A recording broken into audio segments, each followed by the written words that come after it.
Bartley circled to his left in the crowded beer garden, keeping his eyes locked on the monstrous beast of a man in front of him.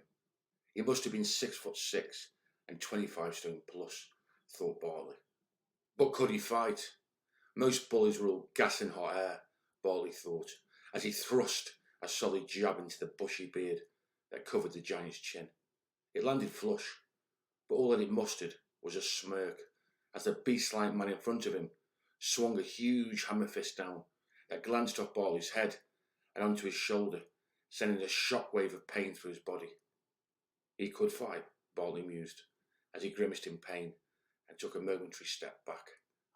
In the heart of Hanley, Stoke-on-Trent, the streets thrummed with the weekend excitement as locals shuffled between pubs and shops, enjoying the crisp evening air that promised a lively night. Among them was Bartley Gorman, known far and wide as the king of the Gypsies, a title he wore with a mixture of pride and burden. Bartley, a towering figure at 6'1", with hands like steel traps and eyes that told stories of 100 fights, wasn't just passing through. He was on a mission of merriment, keen to wash down the week's dust with good ale and the company of friends. On this particular day, the Market Tavern was his chosen haunt, a pub known for its raucous atmosphere and strong brews. Bartley and his pals crowded around a worn wooden table, laughter emanating out as they took turn telling tales of fights won and lost. Not far from the warmth of the jovial atmosphere, another scene unfolded across Hanley. A hulk of a man, known only as Ginge, made his way through the city's pub with a stormy scowl. Standing over 6'5" and weighing over 25 stone, his body was a mix of muscle and fat, and he carried with a kind of authority that spoke without words. Big Ginge had a reputation for trouble, picking fights, snatching drinks, and spoiling the night for many with his bullish antics. His presence cast a shadow long and dark, and tonight his mood was fouler than usual, his actions more reckless. As Bartley raised another round to his lips, laughter echoing from his table, the door to the pub swung open with a thud. The joviality of the room went silent as Big Ginge entered, his eyes scanning the pub like a storm over the sea. Murmurs followed his steps. Regulars nudged each other, some choosing to leave rather than face the brewing storm. Bartley noticed the shift in the air, his gaze fixing on the newcomer. His friends quietened. A signal passed between them. The king of the Gypsies had heard of this man. He was from Derbyshire, was working in the potteries, a non-traveller, but had developed quite the reputation in only a few weeks, bashing up local hardmen and generally acting the bully.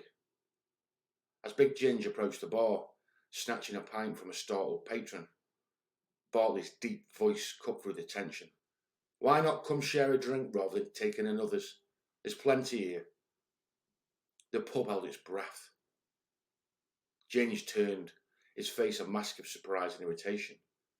No one had dared address him so openly before. He sized Bartley up, the challenge clear in his stance. "And who might you be?" Ginge growled, stepping closer, his voice a low rumble. "Bartley Gorman's the name," Bartley replied, standing to his full height, which, while several inches shorter than Ginge, carried the weight of his reputation. "And I believe in a fair share and fair play." The tension could have been sliced with a knife. Ginge smirked, tossing the stolen pint onto the table, beer sloshing over the sides. "Fair play, I like the sound of that. How about we play a little game then?" Whispers swirled round the room. Bartley's eyes narrowed slightly. The ghost of a smile played on his lips. "And what game would that be?" "A good old-fashioned bare knuckle in the beer garden. Just you and me," the huge man proposed, chest puffing out as he spoke. Bartley considered the challenge.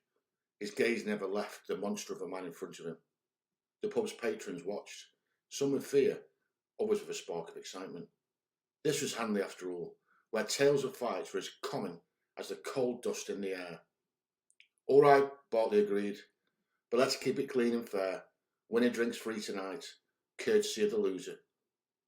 Agreement murmurs filled the room as both men headed to the beer garden. The crowd parted to give them space. Under the sparse light of the overhead bulbs, the beer garden turned arena. Bartley and Big Ginge faced each other, circling slowly. The crowd formed a ring around them, the air thick with anticipation. The fight began with a powerful jab from Bartley to test the water.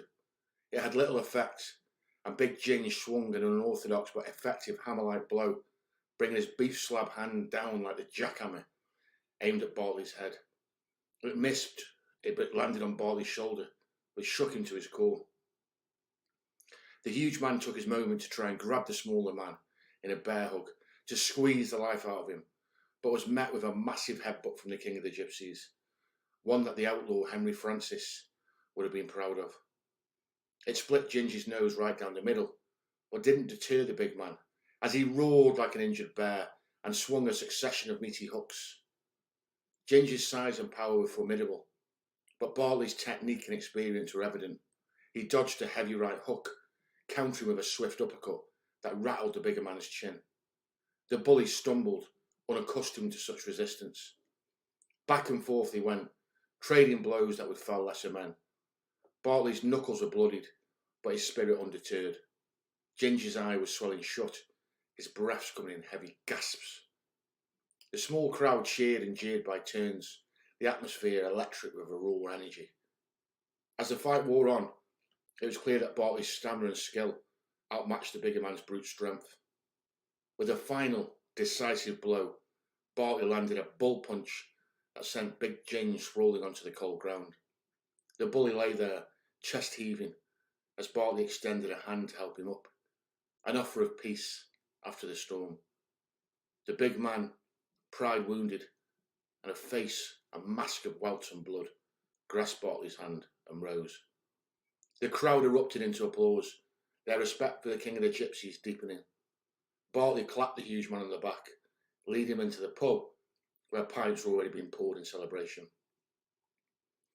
That night, tales of the fight spread through Hanley like wildfire, the legend of Bartley Gorman growing ever larger. And as for Big Ginge, he learned something about respect and the true strength of a man, not measured just by the power of his punch, but by the grace with which he wields it. Nothing was heard of Big Ginge after that night.